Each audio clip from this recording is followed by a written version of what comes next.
Hello there, ladies and gentlemen, and variations of thereof. Welcome to Elder Scrolls Spotlight. My name is still Mikey. This podcast is still called Elder Scrolls Spotlight, and we still talk about roleplay and role-playing inside the Elder Scrolls Online MMO-RPG. Tonight we have with us a gentleman and artist in every sense of the word, but I would venture to call him a vision maker. He works 7 days a week bringing the visions of role players to life. You've seen his thread in the art and multimedia section of ESO-RP. You've seen his work on DeviantArt, and you've seen his work on other RP sites as well, Guild Wars 2 RP and such being amongst them. Each piece he's created is well deserved of its praise, and the man needs to have more accolades under his belt for the amount of work he's put out there in the world. As hyperbolic as this statement may seem, I mean it when I say this. This world where folks are becoming lawyers, doctors, politicians, activists, and other boring jobs, we need to have more people like him, more artists. I can't believe he actually said yes when I asked him to come on the show. This stupid motherfucker. No, I'm kidding. Ladies and gentlemen, tonight we have with us GrumpyVivec. Welcome to the show. God help you. Hello, thank you for having me. It really is an honor to have you on the show, with how much work that you've done and the beautiful art pieces that you've created. I still can't believe that you actually said yes. I'm trying to contain my excitement here. Just give me a few moments. I need to wipe the brown off my nose as well. Thank you. So let's just get the show on the road then. How you doing? How you feeling? Oh, I'm good. Thank you for asking. I'm a bit nervous, but no, I think it's going to be all right. You'll be okay. You'll be okay. Don't worry. It's only just like 150 people listening to this thing. It's not like it's a big audience. No, I'm kidding once again. Let's just jump into the first question then. Where are you from? How old are you, if you don't mind me asking? Well, so I'm 29 years old, and currently I live in Germany, but my origins are from Latvia. So from Latvia, you got to Germany. Were you born in Latvia, or are your parents of Latvian descent? I was just born there, yeah, but I think I'm living for about 24 years now in Germany. Yeah. Time flies by. Okay, cool. Which part of Germany are you from, if you don't mind me asking? I actually have family there, so I'm curious. Do you know the Rheinland-Pfalz? Isn't that close to Switzerland? Somewhere around there? Yes, it's Cologne, I think it's in English. Yeah, I live a bit south of Cologne. So that's mostly towards the western side, I want to say. Yes, indeed. It's in West Germany. It's about in the middle, but more in the south part of Germany, so to speak. Right. If I remember correctly, I think there might have been a Roman settlement there, considering that it was close to the Rhineland frontier. Don't quote me on that, though. I can't exactly remember. So what's it like over there at this time of year, if you don't mind me asking, considering that summer's almost around the corner, or is actually come about? Yeah, well, it's getting better. Winter was rather long this year, and now it's getting warmer and feels like spring, you could say.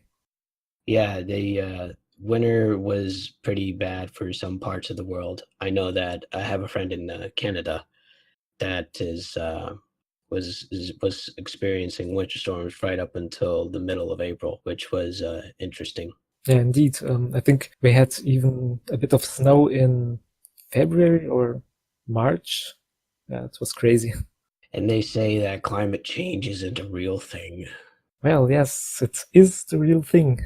Yeah, well, what are you going to do? Moving on to the next question then. How'd you get into video games? Oh, right. So I think it's a bit of the story how I moved to Germany, and I think the first video game I ever played was arcade game. You know, those arcade booths?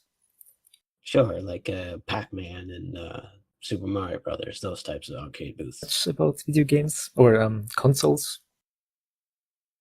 And there was a kid I met he was about my age, and he had a Super Nintendo. So that was, or maybe it was even a Game Boy back then. Yeah, one of those black and white Game Boys. Yeah, and that's how I learned that there are such things as handhelds and consoles and gaming. And from there, it went all downhill. Oh, yes, indeed. So, what is your favorite video game? Well, I think it's not easy to answer. Do you know the Gothic video game? The Gothic video game? No, I don't. Okay, it's from Germany, German company, and well, it's not my favorite game, but I had it was my consideration, so to speak. But another game, Dragon's Dogma. Did you hear about it? Yes, I know of Dragon's Dogma. Did you also play it? No, but I do know that they wanted to make like an MMO version of it, if I remember correctly. Yes, they already finished it. There is a MMO of Dragon's Dogma, but the problem is it's only available in Japan. God dang it, Japan. Keeping all the good stuff to yourself. Indeed. Yeah, but I think Dragon's Dogma is one of those games that just ticks all the right spots. I don't know. Okay. Was it an RPG game? Was it like what's the game about? Let me ask you that. Yeah, it's an action RPG. Maybe like The Witcher 3, I could say, or Dark Souls, but less deadly. Not as deadly as Dark Souls, but it has a very interesting fighting mechanics, and you can also climb bigger monsters like a griffin, or an ogre. You can just climb him and smack him in the head. A lot of mechanics well put together. There's also items you can eat, and they spoil after some days. It makes me think of Monster Hunter, especially when you have to, or maybe Shadow of the Colossus, when you're climbing up big monsters and smacking them in the head. Indeed, yes, that's what I forgot to say. The big game that's also very inspired by Dragon's Dogma. Gotcha. So moving right along, then, how did you get into MMOs? Well, I think the very first MMO was Cabal Online. No. Conquer Online. That's some, I don't know, generic Asian grinder with an isometric view. Yeah, from the ceiling. I remember Conquer Online. Yes, and that was basically the first MMO of mine, and I played it the whole summer. It was a very, very expensive experience because of the you didn't have flat rates for your internet connection back then. But it was very good for my English because I learned. I just had to speak in English, of course, chat in English, and yeah, that's basically how I learned a lot of English, or how to speak English in the summer when playing Conquer Online. I know they do teach English over there as part of the curriculum in schools, but it also helps when you deal with a bunch of trolls on the internet to sharpen your English skills, doesn't it? Yes, it's better, I would say. It's much more efficient if you have fun and you learn much quicker. So when the school after summer started again, I was like best in the English class. That's pretty cool. That's pretty cool. I gotta ask then, do you think in German or do you think in English? It's a very good question. I think mostly I think in German, but yeah, it's almost 50-50, I say. If I write something down or make some notes because I have like, I don't know, crazy ideas in the middle of the night for drawing or some such thing, and I often note that down in English. That's interesting. That's also the sign of a madman when you wake up in the middle of the night just when you have an idea. I knew you were crazy. Thank you for confirming that. So you have an idea notebook. Is that what you're saying? Yes, you could call it like that. Yes. Okay. What sort of ideas do you usually come up with, if you don't mind me asking? Well, I have like personal project right now. It's I did post some of that stuff, some sketches, you could say. It's all about a mixture of desert, Middle Eastern styled, well, society, but mixed also with Baroque. Okay. Okay. And what do you call this project? Oh, I have a name for it, but I don't want to make it public yet. Copyright. Gotta avoid the copyright. People who steal ideas. Indeed, yes. No, but yeah, I'm not sure if I change maybe the name, but it's like a project something for now. Okay. Okay. Can you give us a bit more detail about the synopsis? Is it like for is it an art book? Is it a setting for a game or a literary universe? What is it, if I may ask?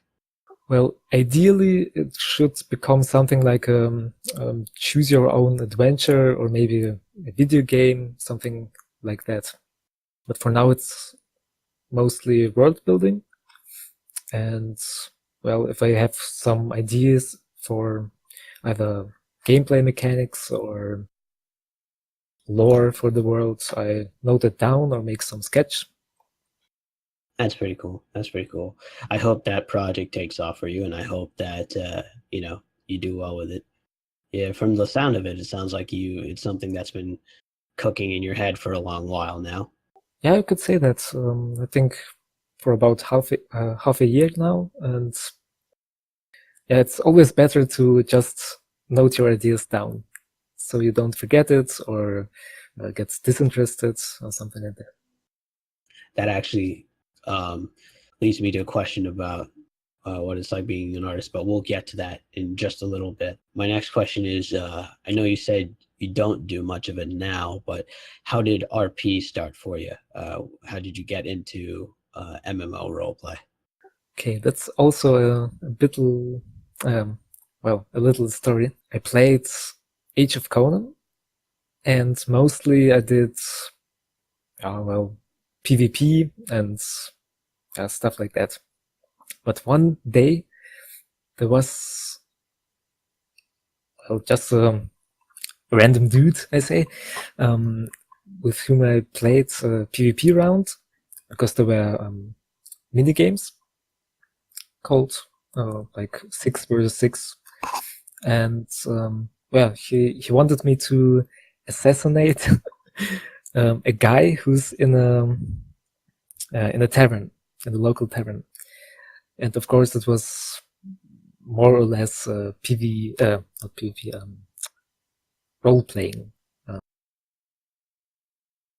So yeah, he told me he would pay me some silver, I think, if I skulk inside and assassinate the guy in the tavern. And yes, that was basically the very first RP I did, because first we were RPing, talking a bit and flavor text and stuff like that. Then we agreed upon a price for the deed, and afterwards I made a little massacre inside the tavern. Was this PvP, or was it like you PK'd the guy in PvP, or was it just through emotes and such? Yeah, so basically it was supposed to be RP, and I snuck inside, killed that guy. It was RP on my side, but bad RP, so to speak. But you didn't know any better. It's not your fault. This guy just randomly came up to you and was like, hey, go kill this guy. Yes, indeed. Yeah, it sounded very interesting because it was RP, and I've seen others do RP before, and I was always kind of intrigued, but I never wanted to engage them directly because I'm a bit of a introvert guy. So yeah, I was interested in doing that kind of stuff, but I didn't know the rules. So after that experience, I imagine you stepped into a bit of a larger world. Would that be fair to say? Yeah, you could say that. Yeah. Okay. How did you learn the ropes of, RP and its etiquette from there?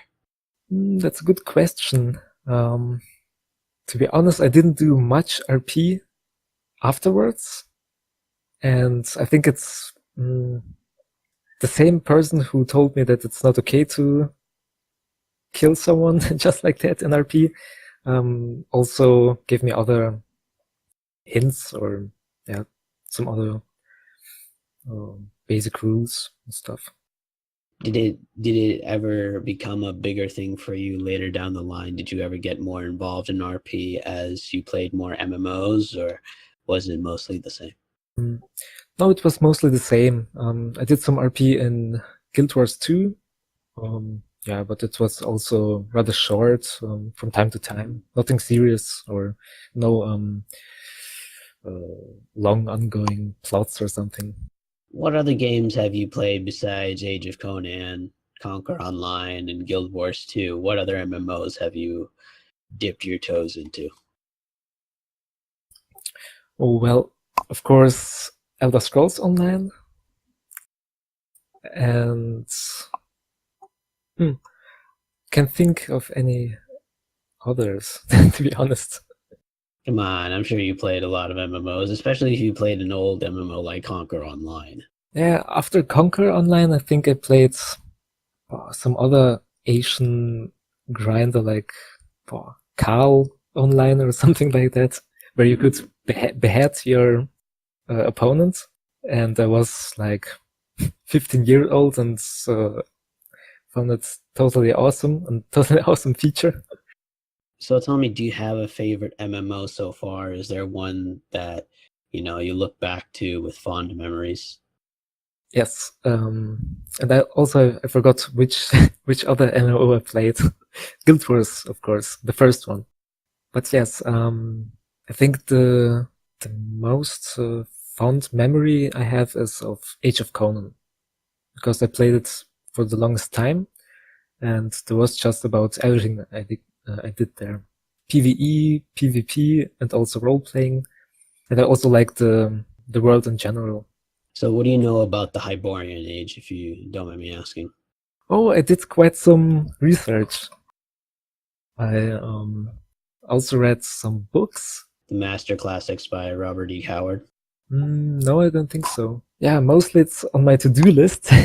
I read some comics, that's for sure, and yeah, some Wikipedia about certain locations, because Zamora is what I like, that kind of the city of thieves.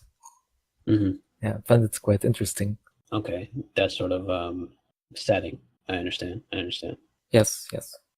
Which I think is a good segue into talking about what it is that you do and the commissions and such, which is, I think, really fascinating. Oh, thank you. Let me ask you this. If we were to go by formal job titles, would you call yourself a freelance artist? Matter of fact, I do. Okay. Have you ever worked in industry, in the graphic industry at all? No, never did. Never. Never.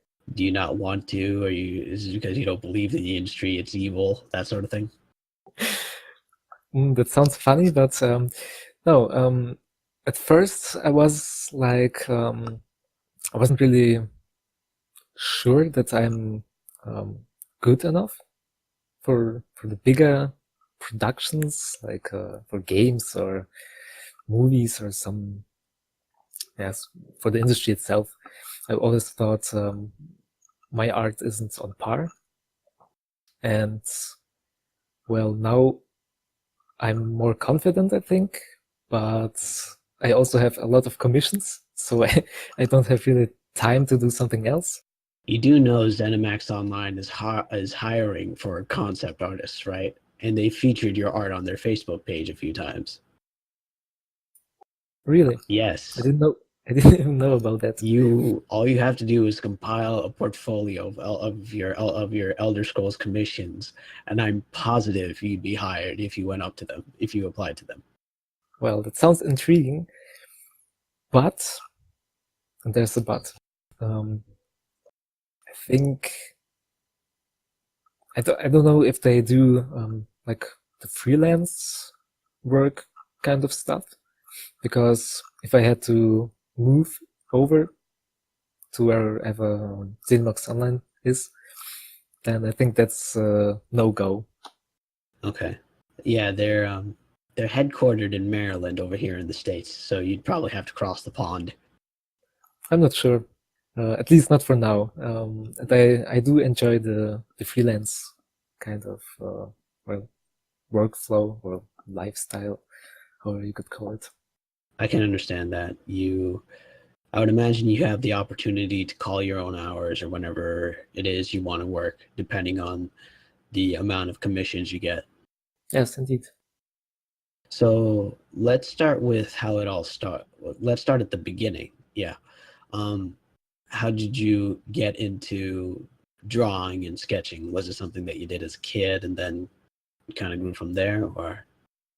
Well, I think I started with, what was it, like 2 or 3 doodling stuff. And later, when I was in, I think after elementary school, it was a big anime boom, and I also wanted to do anime stuff. And that's where I draw even more and more, and also bought all those kind of how to draw books and that kind of stuff. So I think that was one of the major steps in that kind of direction. Okay. When did you say to yourself, I could probably turn this into a job? Well, actually, that took a very, very long time, because at first I didn't really know what I wanted to do. And after, well, after some failed education for a desk job or something like that, I just thought, okay, I'll do graphics design, a school. It was a school, yeah, graphics design school. And for 3 years, well, yeah, I thought, why not really learn something about that which I want to, well, have a job, you know, or work with for my money. Because my mother always said, like become a dentist, doctor, lawyer, such stuff. Yes. Shows you, mom. No, I'm kidding. Yeah, and of course, at first you think, oh well, that's maybe the right thing to do. So it took me quite a long time to really, think about what I really want to do in my life, and that's art. Yeah. And you haven't looked back since. No. It's always, it's also, it didn't start like just like that with the art. I had just finished my graphics design education, yeah, and 2 weeks after, I had an accident and almost tore my right hand off. Oh no, that would have been terrible. Yes, indeed. And well, I still have quite the hand is semi-functional, you could say, because I had like 8 surgeries. Jesus. Yes, and that was also the time when I said, okay, I'll try out doing commissions. At first, it was well, semi-official, just to do something, because I couldn't really work with that kind of handicap for a long time. And also, if you have the surgery and then you have to like 1-2 months to do the gymnastics and make it work again, the hand. So yeah, I kind of had to find something to do. Of course. What was this accident, if you don't mind me asking? What happened? Well, it was a really, really silly thing to do, because a friend of mine and me, we wanted to go into well, it's like a park, I could say, but it had a fence, and you have to like pay €3 or something like that. So it wasn't really expensive or something, but with that, we won't pay any entrance money for the park. We just climb over the fence and we're good to go. Well, it was a mistake. Ouch. Yes, because there were like barbs on top of the fence, and while I landed on the other side, my hand didn't. Oh my God.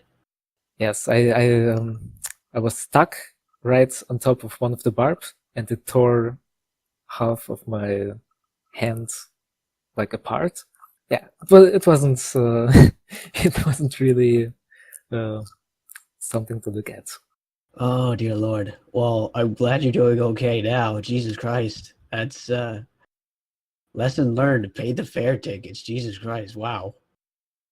Yes, literally. Okay.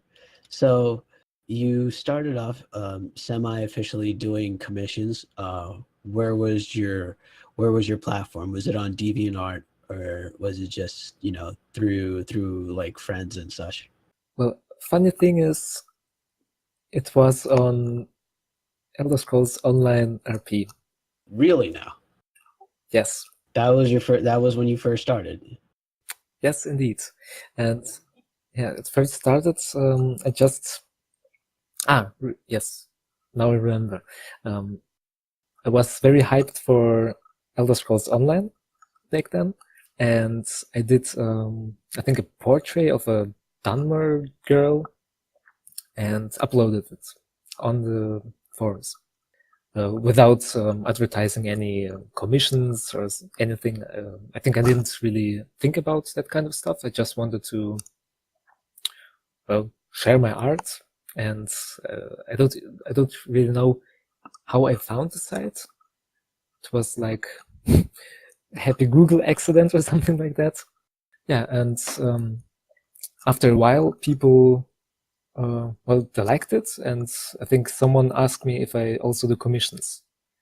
So I thought, well, okay. At first, the first 3 people who want a portrait done, they'll get a portrait. And then you had a full inbox. Not immediately. No, it was quite a long time before I get established in all the commission kind of things. I think the first when I started was in 2014, and for about a year or so I was completely gone from the game and also from the forum. And later, after all my surgeries really were completed and other stuff as well in real life, and I thought, okay, I'm back to commissions and I want to do art for a living. And then I came back to ESO-RP and all that stuff. Okay. One of the things that I wanted to ask you was about technique and the evolution of it. I know you once posted this interesting picture about a shrimp on some thread of a fellow who wanted to get better at art. I think the crux of your post was practice.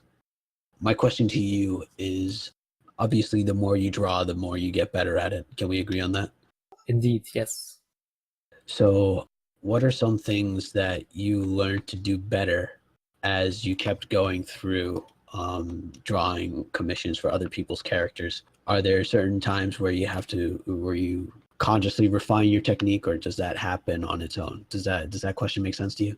Well, yes, it does make sense. I'd say at first I wasn't really actively learning or actively seeking improvements. It was it happens naturally while I've done commissions or just drawing for myself. But now that I'm a bit older and wiser, I know that you definitely have to improve by doing something that's maybe you like doing. Like, I don't know, if you like to, yes, you have to draw things you like. If you want to improve, so to speak, because if you have fun while doing it, it helps you also out. But yes, in the end, to answer your question, it's important to also improve on those parts where you think you need improvement. Yes, if you can't like draw a hand, then it's better than you draw a hand from many perspectives, and it also lands in your visual library, so to speak. Right. There is a definite distinction I've heard between what your eye sees and what your mind sees, and therefore you have to draw what your eye sees, which is a little hard for some people, which I mean is a very hard thing to do. My question is then, is there anything that you don't like to draw? Like if you get a commission and the commissioner says, "Oh, can you draw this for me?" and you just eye roll like, I hate drawing this. That sort of thing. That's a very good question. I think, well, in the end, I don't really like drawing like, your typical armored warrior or something like that. I prefer to draw women, and it's much more fun because they have a better flow to it, to the body, so to speak. Of course, I'm sure everybody can appreciate good feminine figure. Yes, indeed. Yeah, so if someone says, well, I'm not really eye rolling, but I enjoy it a bit less than doing other stuff. So you have your preferences when it comes to drawing, and you prefer to draw women because you appreciate the curves or the lines of it all. Would that be fair to say? Yes, you could say that. The aesthetics in general. Mm-hmm, mm-hmm. Okay. And when I think about it, yeah, I can sort of see that. Not to be a critic, because I'm sure you get everybody's a fucking critic. But what I'm trying to say is, I do think that you draw women better than men, probably because you have more fun with them, I would imagine. Oh man, that's so mean. Yeah, but I think that's could be right. Because mostly you can see if someone had a lot of fun with his work, it also looks like there was fun involved. Yes, it's much better or has a much better expression to it, that kind of stuff. When it comes to one of the things that I do like about your work is that your characters are always animated. What I mean by this is you're really good at doing facial expressions, I feel, be it smiles or grins or something of that nature. The contortion of the face when someone's doing a facial expression, I think, is something that you capture perfectly. Oh, thank you. One commission that I honestly cannot remember the name of because you have done a lot is this commission of a character who I believe is an elf, and he's wearing an eye patch, and he's looking right at the camera, and he's grinning wolfishly. He's got sort of like an evil look in his eye. It's a guy. I remember that, but the way he's just looking at you and the lopsided wolfish grin. It's the what I'm trying to say is like you can sort of you feel that you encapsulate the emotion of that of what the character is doing. Does that make sense to you? Have I lost you at any point? No, it makes sense. I think the particular piece you're referring to is it's quite old, isn't it? It's a dumber, I think, because I can't think of any other character or male character portrait with an eye patch. I'd have to sit here and scroll through 66 pages of your art thread to try and figure out which one I'm talking about. But yeah, that is, I feel, one of the things that you're really good at. And where I was going with this is that when it comes to trying to portray a certain aspect of the piece, how much of it is you? How much of it is the commissioner? You just can't generalize it, because there are people that have a real vision how everything should look like, and they have a lot of references and descriptions and so on. And then there are some people that are just, you should look mischievous or something like that, and a screenshot to it. Yes, and that's just about all of the reference. Yeah, so sometimes I have to work more with my own imaginations, and sometimes it's very cross each topic off. Which mode do you prefer when it comes to commissions? Do you prefer the commissioner having more direction, more references and such, or do you prefer to work off how you see it based on the information they give you? Well, I think that also depends. Sometimes, yeah, it's it's a very bad answer, but sometimes it just works either way. Because if it's like maybe a female character, and she has to wear something, but not exactly like in the like you can see in the game, so I have to come up with variation, or some design which you haven't seen before. That's something I really like, to elaborate on it and do some research, play around with the concept a bit. But also sometimes if someone has real clear vision of what they want, and well, that's also easier for me, because I can just put all the things together and I have it. That's done.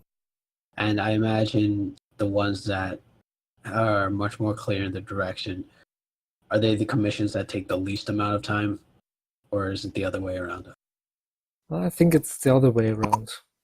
And I found the picture that I was talking about. Actually, it was this one. Yes, indeed. Okay, that's not the one I had in mind, but yeah, I see what you're talking about.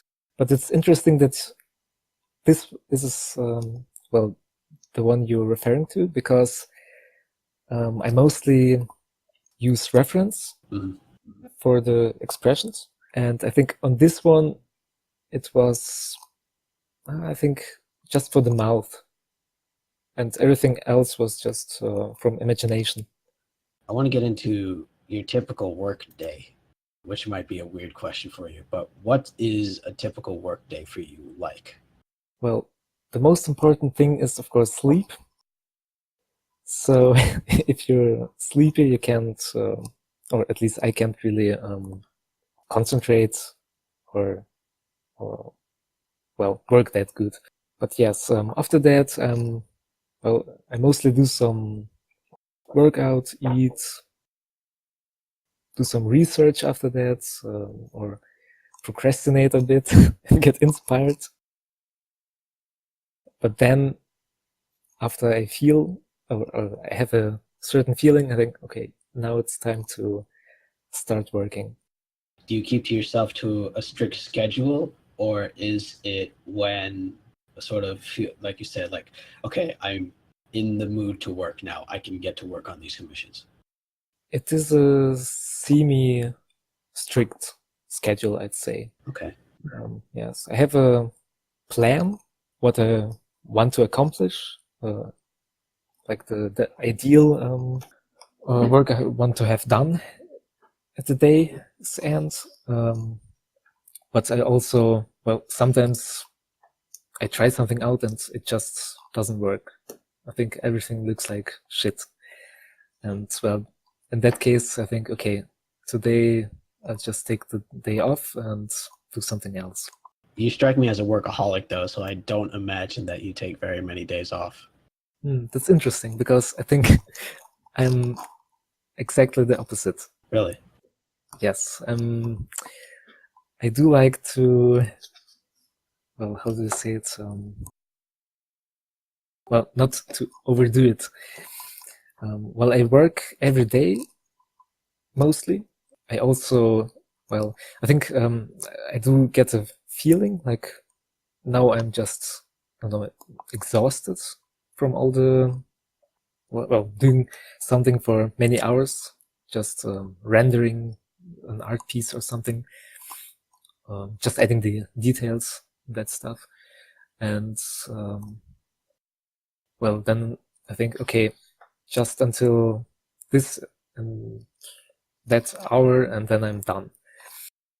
So yes, I'm not really, not really that kind of strict with my work procedure, but I do have a a loose schedule. Right. Let's say. A sort of guideline, sort of agenda, it sounds like. Yes, because you can't work without any rules or any schedule at all, because then you just do nothing, or on one day you're very productive and the other day you're just slacking off, and it just, it doesn't really work. At the same time, if it does become a chore, or if you become a sort of slave to the schedule, it kind of shows in the quality of the art piece, doesn't it? Yes, indeed, that as well. I think I had that kind, I experienced that stuff earlier. I think, I don't know, like 1-2 years ago, and I could feel that my art is getting like stale, like a bread that's it's not moving in any direction. So everything I did, I just hated while doing it also. So it's very weird feeling. You just feel that something's off, but you still keep on working on it. Yeah, it sounds weird, I know. No, I understand, really, I do. This leads me to a sort of tangent that makes me wonder, do you have any off days, obviously, when you say, for instance, if you're drawing something, be it personal or something for work, you look back at it and you're like, this is not good, and then, oh no, this is a better question. Artist block. I heard that's a thing. Do you get it at times? Yeah, I think every artist gets it. That's what it's called, artist block. Right. But yeah, like I said, if I either try something out, I don't know, I'm doing sketches for a new commission, and I see, okay, this pose doesn't work, or I personally feel that it looks, well, not good. And maybe I tried another pose or another iteration, and it still doesn't work out. And I feel that today is not the day to work. It doesn't flow. And then I take the rest off. Moving into a different area of your work, then, are there any artists that have influenced your work? Salvador Dali, maybe? No, not really. I think you're quoting him because of signature. Yes. No, I just liked the quote from him. I found it. I don't know. I don't even know how I get to that. But no, I'm more of a visual person. So if I browse art, either in DeviantArt or just Google or Pinterest or stuff like that, if I see something and I like it, then I either save it or favorite it or something like that.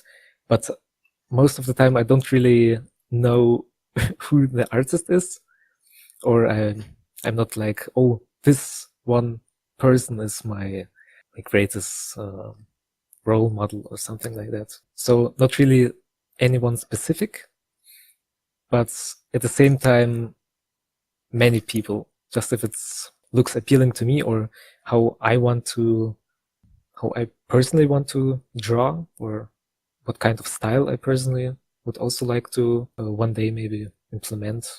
Do you ever go back to a piece and you're like, you know what, I probably could have drawn this edge better, or this shape looks out of whack, I could probably draw that better? Well, every piece. You're your own worst critic. Yes, I am. I think just about every piece, either it's one day later or maybe a week later, but in the end, if I look at it, I only see the flaws. So most of the time, I I hate my own stuff. Spoken like a true artist, I gotta say. Well, thank you. I suppose. This is more of a scandalous question, so feel free to say no comment. But have you ever dealt with very difficult clients?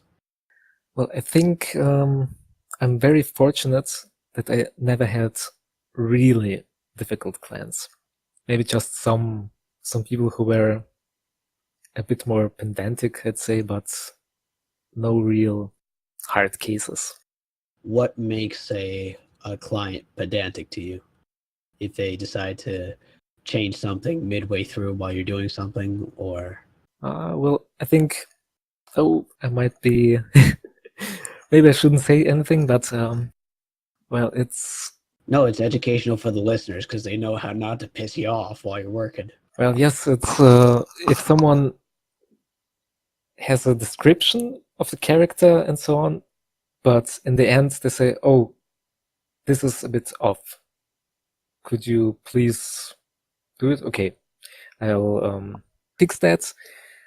But even if what I had originally in mind was something else, maybe, and so I had to change it, and then maybe change it another time, because then they're also like not. So too many changes, and it ends up screwing with the original description, going way off course. Yes, that's true. Yeah. So it's a bit of a, well, you don't really know what I had what I have in mind, because it can be it's one day it's this one and then it's another idea. I think that's it doesn't really happen often or something, but yeah, I think that's more of an annoyance. My next question to you is the whole commission process itself. I had a look at your commission form. All due respect, I hate it. Good Lord, I hate Google Forms. God dang it, Google Forms. You do not make it easy to fill it out. Jesus. Not you, I'm talking about Google Forms, but Jesus Christ, they suck. That's neither here nor there, though. When it comes to somebody commissioning you, after they submit the Google form to you, you have a look over it. What's the next step after that? What do you do? Do you have a preliminary sketch ready? Do you touch base with the client first? Well, it mostly depends on how many commissions I already have in queue. So sometimes I have to say, have to let the client know that it either could take a while before I get to the sketch and so on. But if everything's according to plan, I usually do a sketch and send it directly to the client. Okay. I might have read this. If it's on your FAQ page, I do apologize. But when the client pays you, is that usually half up front, then all of it later, or is it all up front for services rendered? It's always everything up front. What if, say, like, there's a need for a surcharge because they had a drastic change? Does that happen from time to time? I think I never charged extra for that kind of stuff, but I think there wasn't really such a dramatic change I had to do, so it's really a lot to do or something. I think that never really happens. Okay. What does your queue usually look like after you say, hey, commissions are open? Is your inbox immediately swamped, or does it take a while? What's that like? So when I look at the last 2 months, yes, it gets absolutely immediately swamped, and that's why I had last month, I think, just open it up and only for 10 days or for a week or something, because it was just overwhelming. Go immediately crazy. Oh my God, all these orders. What am I going to do? Yeah, I mean, personally, I don't have a problem in collecting them, but of course, it will take like, I don't know, many months if it gets if I get too many commissions, and I don't know. I also think that people don't really want to wait that long. Of course, because they don't understand about art and patience. Too used to instant gratification. Yeah, no, I mean, everyone's been very patient and understanding so far, but I also get quite guilt, let's say, if I take way too long. Right. So I just spare both of us.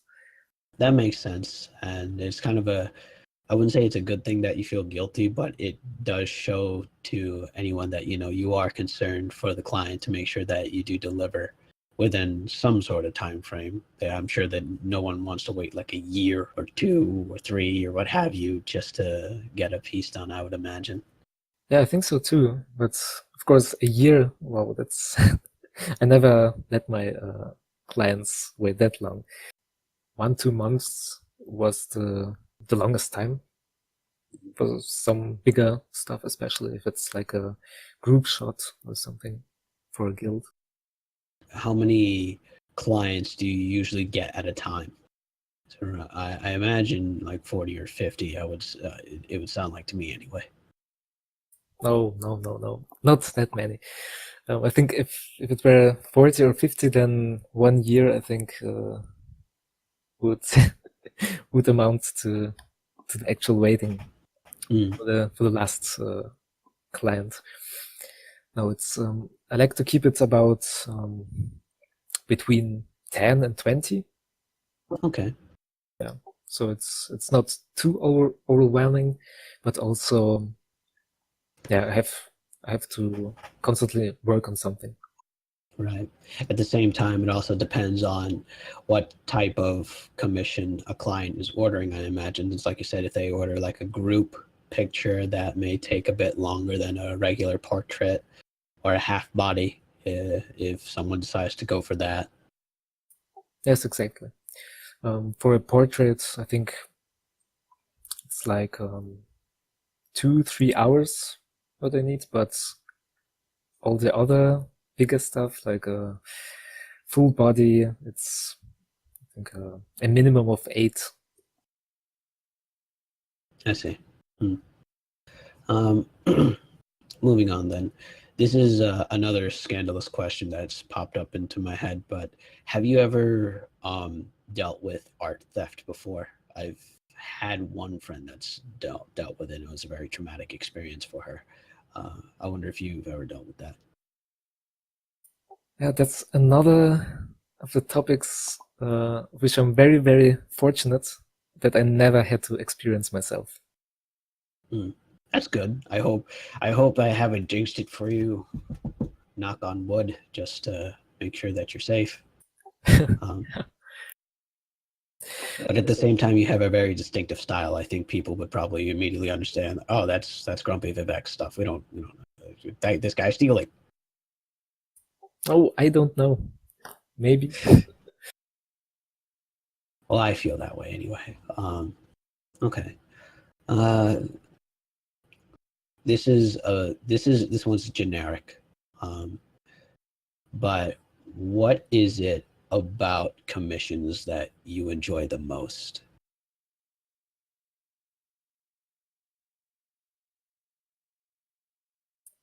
That's a very good question.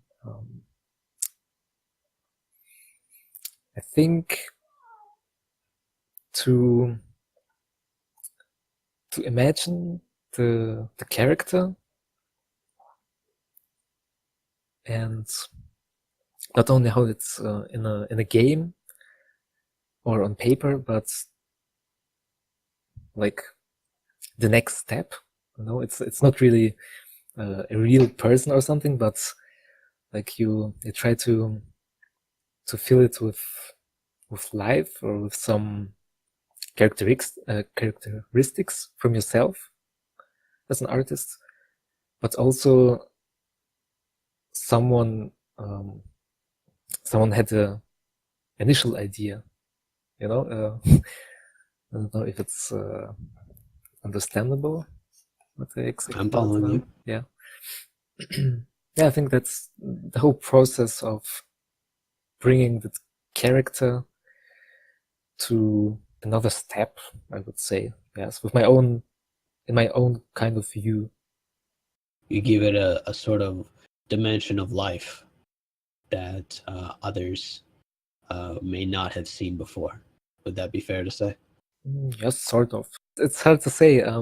It's not like I'm improving the whole thing or something. That would be too much to say, but yes, I think I'm maybe helping to. It's an idea given form. Yes, that's a very good description. Okay, all right. See, I do listen. This one's more about logistics. What sort of equipment do you use? So I'm using a Wacom, I think 27 HD or something. I think it's the biggest one of those. I used a smaller one before, but yeah, I think it's much more comfortable if you do that kind of stuff for a living. And for the program itself, just plain old Photoshop. But so you draw everything in Photoshop, the layers and everything. Yes. Oh wow! Even the lighting and such. Yes, the complete thing, everything is in Photoshop. Yes, the sketch. Wow. And everything afterwards as well. I can only imagine that maybe a finished piece, maybe for like a full body, might have what, 40, 50 layers or so. Jesus. Oh no. I really hate too many layers because I get confused myself. So I always try to minimize those. I think the most layers I have is when I do you could call it the preparations. So it's after I did the sketch, I fill in some basic color and make some shading and lighting, and those are separate layers. But then in the end, when I say, okay, this looks like a good canvas to work with, the character itself, to make to add the details and such stuff, then I just merge all the layers and tada, it's just one layer. Yeah, I never thought of it like that. That I would imagine that an artist would also try to keep everything as simple as they possibly could to avoid tripping over themselves. Like if something turns out not as the client wanted it, or if a mistake was made because of miscommunication, then trying to figure out the appropriate layer to figure out where the heck that sort of blemish happened would probably be a bit of a chore. Yeah, sure. I mean, you can, of course, name the layers, but yeah, I like to have a better overview. I mean, I do use like the background layer is a separate one, and then the character itself. And I don't know if there are like scars or something, then I also like to do those on extra layers, because maybe too many scars or they look not very good or something like that. So I can just exchange or just delete the whole layer and it's done. Do you like to draw, speaking of scars then, do you like to draw pretty characters or do you like to draw messy, ugly sort of characters? I think I do like a good balance. I think I wouldn't want to always draw like cute girls or something, or super shiny armor, white knights, or that kind of thing. I do like some grittiness in the pieces. Yeah, I think that's that's the answer. So let's talk about your personal project. We touched upon it just a little bit earlier. Going back to it, where did it first start with for you? You said it happened 6 months ago. What was the spark that went off in your head? Like, yeah, maybe I could do something with this. I think it was. It's also a very good question. I can't even remember, but I think I made little notes for longer than that. Just if I had idea for kind of a game or something that or lore for a world I had in mind or something, or if I just don't know read a book, or if I've watched interesting movie, so I often get ideas. Either I want to draw something, or I get like some world building ideas or that kind of stuff. And so I started with noting it down, so I never really forget what I had in mind on that time of day. And I think that's how all started. And after a while, I had that desert, apocalyptic kind of setting in mind. But I mean, that's a lot of that kind of setting or themes out there. So it's not really anything new. And I tried to mix like Middle Eastern, so ancient Persian, that kind of stuff, together with Baroque fashion. Well, and see where it goes from there. So at first it was more like fashion concepts or that kind of stuff, and that's developed in some backstory, and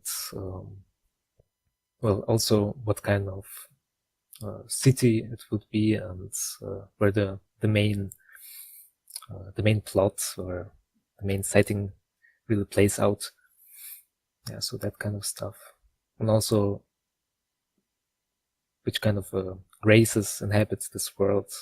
So world building out of nowhere, you could say. When you say Baroque fashion, do you mean like the fashion of way back when, back in, say, I believe, presaging the Victorian era sort of fashion? Yes, it's before the Victorian era, but after the Renaissance, I think.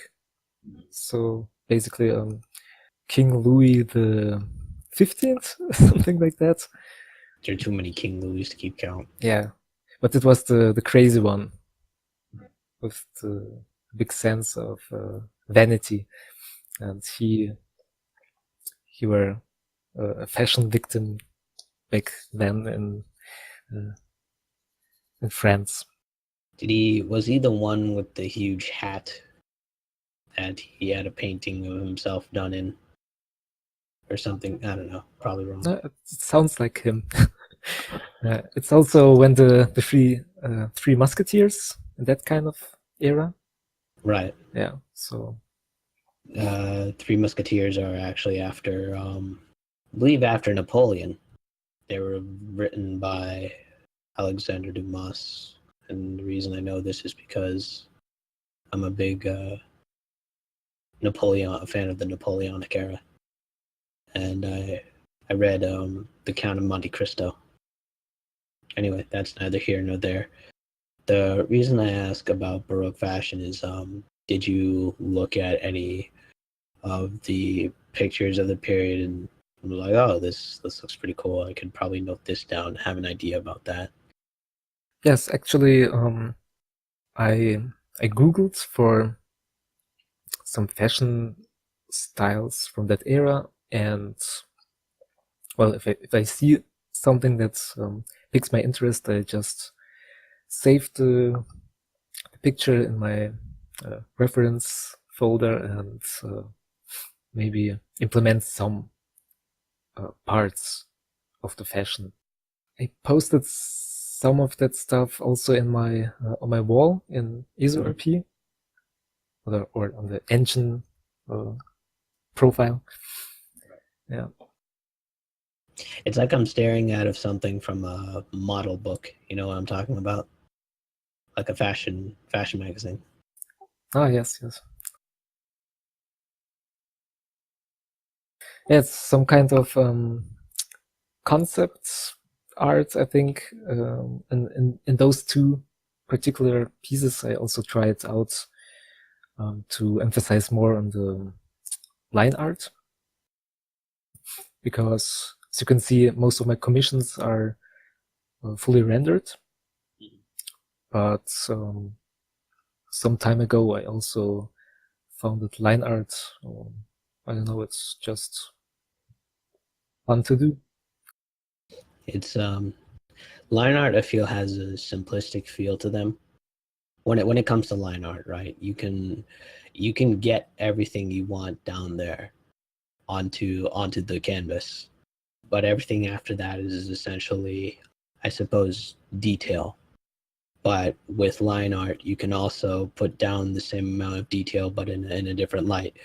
And an example of this would be, say, like the scar you have, excuse me, the scar you have going on in the second picture, the one that's going over the collarbone and the neck, right? You can easily do that with a color and a render, but it's much more direct when it's line art. Does that make sense? Have I lost you? I probably have. I probably lost half the viewers, actually. No, I think I see where you're going with that. Yeah. But it's a very different style, kind of approach. If you do either pure lines, or line work, or you have just that realistic feel while rendering the whole thing. So I think it's even it's more difficult to do a good line art, because if you just add too many lines, it can get confusing, or if you make it too simple, it's also rather bland. So yeah. I see what you mean. Yeah. I was going to ask different in what way, but you basically answered my question for me. How long do you think, when do you think you'd ever be done with this project? Or is this like a forever work in progress? Well, I really can't say for now, because it's just the beginning. Mm-hmm. And I don't know if anything amounts out of it. I mean, either I lose interest some months later, or maybe I can use it to do something more with it. maybe. Well, you've been at this for 6 months now, haven't you? Yes, the planning itself is about 6 months, but those sketches, I think, maybe half of the time. And yeah, it's not really that much, I think. I should do more sketches because they're also not really, they don't take that long. So I won't have a bad conscience or guilt because I don't work on commissions. But I also can like put my mind on paper without it taking too long. And that's what I also like about that kind of stuff. So it's a win-win. You've created those line art sketches in about half the time. So when do you based on the amount of progress that you've made so far, when do you think, you're probably going to say I don't know, but when do you think you'll have some semblance of a complete rough draft of the project? Or when do you think you'll be able to be done with the planning phase? I don't know. I know it. No, but seriously, theoretically, it could go on like forever or until I die. If I still have interest in the whole topic and the whole world and setting.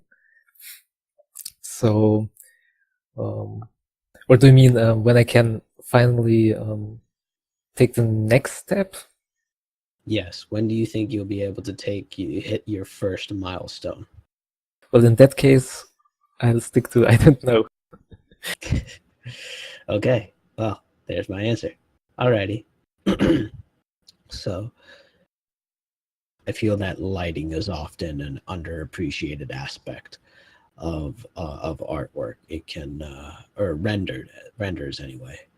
It can make or break a piece, I feel. Yes, sure. So when it comes to lighting, how do you generally construct it? Does it come from your mind's eye as to how you see it, or do you play around with it a little bit until you get something that works, or is it a bit of both? It's definitely a mix. Sometimes I have a clear picture in my mind or an idea how something should be lighted. Sometimes I'm not so sure or I have a reference. So I kind of work with the reference lighting and then elaborate on it. Yeah, so everything goes when it comes to lighting. When it comes to people complimenting your work, you commented once that you don't get praise as often as one would think. What did you mean by that?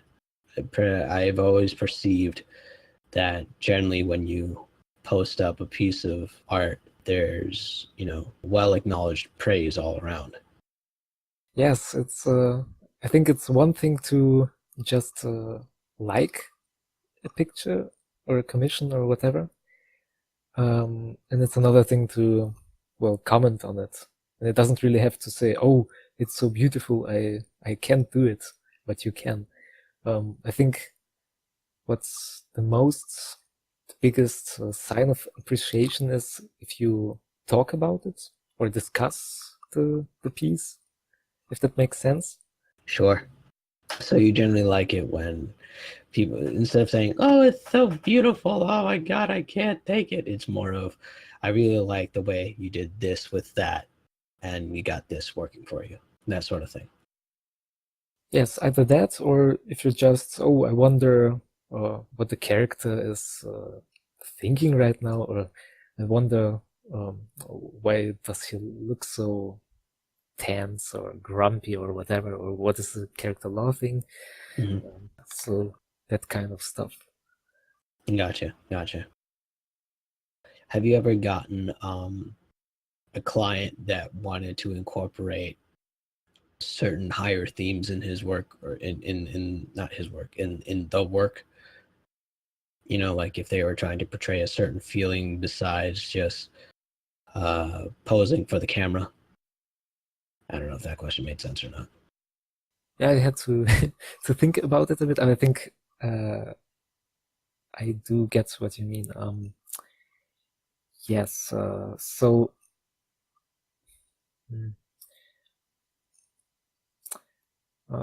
I don't know if everyone or every client really wants that. Maybe in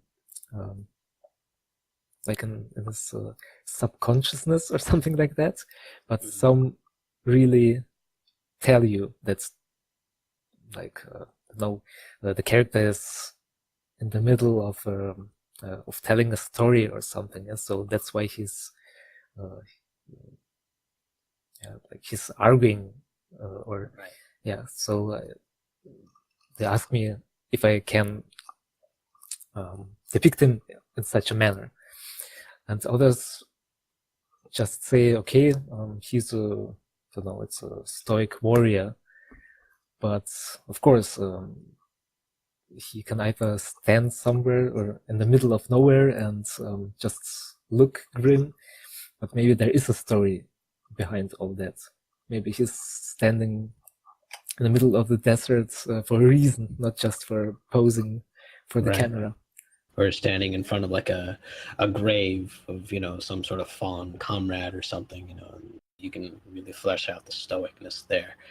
I'm guessing what I'm saying is the frequency of a client with an artistic vision beyond, you know, getting the commission of their character posing for the camera.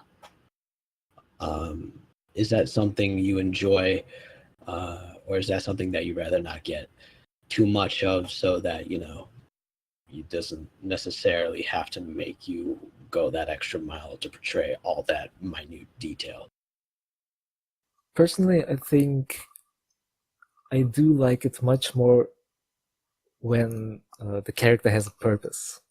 It's not just posing for the camera, which there aren't really cameras in like in Elder Scrolls or something. I mean, you know what I'm saying. Yeah, sure. But like that posing. Personally, I prefer if it isn't about just posing, but there is something more. I do appreciate if that's also the idea of the client. So it's necessarily more based on the idea of the client rather than the character itself within the frame. Would that be fair to say? I think so. I mean, I'm trying to say this without offending everybody that has ever commissioned you, or offending you for that matter. Yeah, it's like that.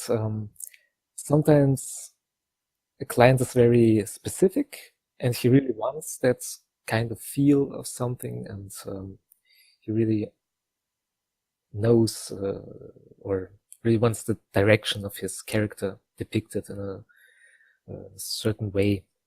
And sometimes maybe the client either doesn't know if I can really accomplish that kind of emotion in the art or something. Come on, you can accomplish anything. You know that. You draw really, really great. Yeah, well, but if it's someone new, a new client, and well, I don't know, maybe he didn't ever commission anyone before, so he doesn't really know what kind of reference or what kind of description he should give me. So maybe he's very, very basic. Just my character with some scars, and he's standing right there with such and such a backdrop. So I always, even if it's that kind of basic description, I rather like to, well, maybe read his character or description or something like that on ESO-RP. Right, to get a feel for it. Yes, indeed, exactly. Yes. So even if maybe the client himself is not really sure or just had a basic idea about the whole thing, I like to add more to it because I think I really hate if it's just posing. Right. It has to be more. It sounds to me that you share a quality with many other artists, that is that you want to make sure that the piece has certain artistic quality to it. And what I mean by that is that you want to make sure that when the reader, or not the reader, when the viewer looks at the piece, they are seeing much more besides the character. They see a story that is essentially immortalized within that frame. Yes, exactly. I think that's basically my goal. Yeah. Alrighty. See, I know how to speak GrumpyVivec, guys. It's great. It's great. Finally, someone who knows me, understands me. What do you do when it's a first-time commissioner? Some of those guys can get a little bit nervous. I know I was a bit nervous when the first time I commissioned somebody. How do you approach folks that are first-time commissioning for anything? Well, in the grand scheme, I think I treat everyone the same. But if he has certain questions, extra questions, or doesn't really know what kind of reference or that kind of stuff I need, then of course I help him out. Mm-hmm. Assuming he's read your infographic and the facts, answers, and questions thing. Yes, I really hope he did. Yeah, not that it's very much. I mean, you see my FAQ. It's just it's more tongue in cheek. Yeah, Than, it is. Yeah. I just like to keep things simple. I mean, my Google formula for the commission stuff is also very simple. I'd say it's not really difficult to traverse. Or am I wrong? It's not difficult at all. I just hate the stupid format for it, because there's in one of the most of the questions are one line, right? So if you're trying to write out paragraphs to talk about, say, like the like sort of like what you're trying to go for it, and if you're like me, and if you're trying to be as specific as possible, so that the last thing I want as a client is for miscommunication, then it can be a little hard, because you just have that one line there, and if you need to backtrack or to fix a mistake, you have to sit there and press the back arrow and scroll all the way back, instead of just being able to look at it paragraph format. You know what I mean? Does that make sense? Oh, I didn't know that even. I mean, I I did the formula. I set it up, but I never actually filled one out, so I don't really know that's the problem. Yeah, I mean, if it works for other people, then it works for other people. That's just my personal complaint, because I'm an asshole. So Oh, but that really sounds that sounds like shit, to be honest. Huh. well, it's something. I mean, hey, you know what? I just helped you improve, take something into consideration for improvement. You're welcome. I feel less like an asshole now. Yeah, I think I have to look for alternatives or something. Well, You can. I think, in all honesty, for most of it, I think you're good. It's just like when it comes to describe how you want your character to be depicted, or the references, that one line is just, you got to figure out how to put in a fucking box or something, not just that one line thing. That's takes me off. Everything works great, like background option and such. Like, I think you did great there. It's just those last two questions pissed me off. so that's why you never commissioned me for now. Well, that, and how do I say this? Especially since I was going to bring you on the show. The last thing I want to do is to frame a narrative or have the conversation plagued by personal, prejudice or bias. Like, I'm interviewing you not as like a service to you, or this isn't some sort of massive marketing thing, but more of, I'm interviewing you because I have seen your work and I love your work, that sort of thing. Does that make sense? Well, actually, that makes a lot of sense. Yeah. So it's out of respect to you and the audience that I feel that if I were to cave into my temptations to try and get a commission, then I feel like the impartiality of the podcast fails. Believe me, I want to, but it's just like, no. Just you don't want to shit all over that, So All right. besides all that, I think we can bring this to a close.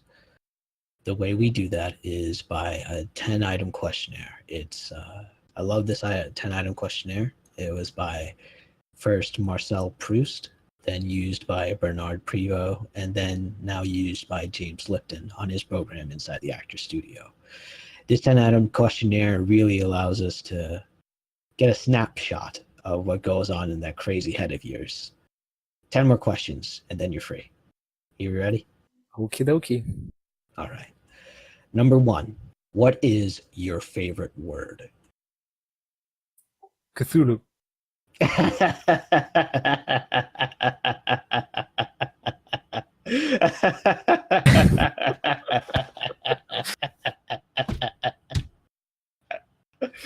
I don't know why that made me crack up. It's the usually I get words like, creativity or refinement, but that's the first time someone has said Cthulhu.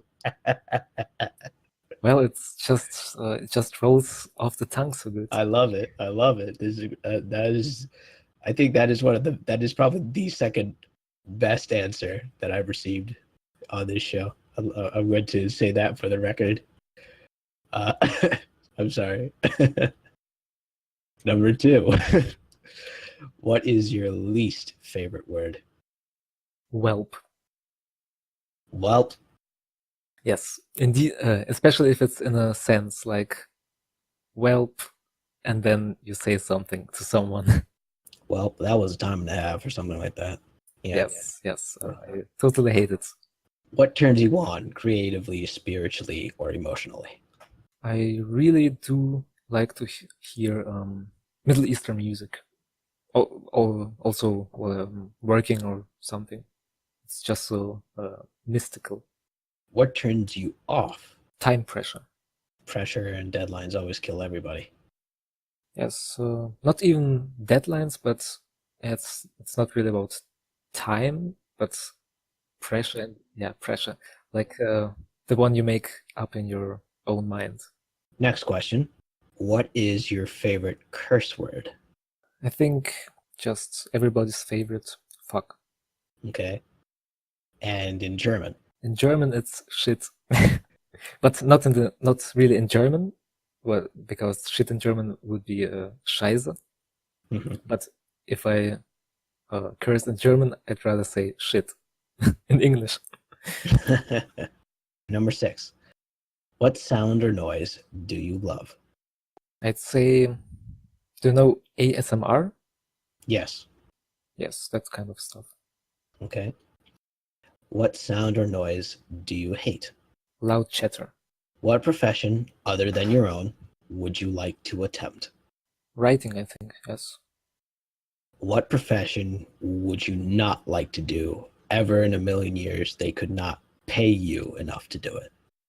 I'd say something like assembly line work. So basically everything that's just monotonous. And finally, for our last question, if heaven exists, if it does, what would you like to hear God say when you arrive at the pearly gates? I'd prefer it if it didn't say anything, just looks at me and nods slowly, like in that GIF, All proud and such? Yeah. or satisfied. Do you know there's a GIF out there with I mean, I think it's from a movie from the 80s or something. The medieval dude just slowly zooms on his face as he's nodding. Yes, exactly. Yeah, that would, I think, that would be perfect. Alrighty. Well, that brings this episode to a close. GrumpyVivec, it's been a pleasure having you. And to you, my dear listener, it's always been a pleasure having you as well. My voice just cracked there a little bit. That's kind of embarrassing, but still. As always, I'll see you in the next one. Bye-bye. Bye-bye.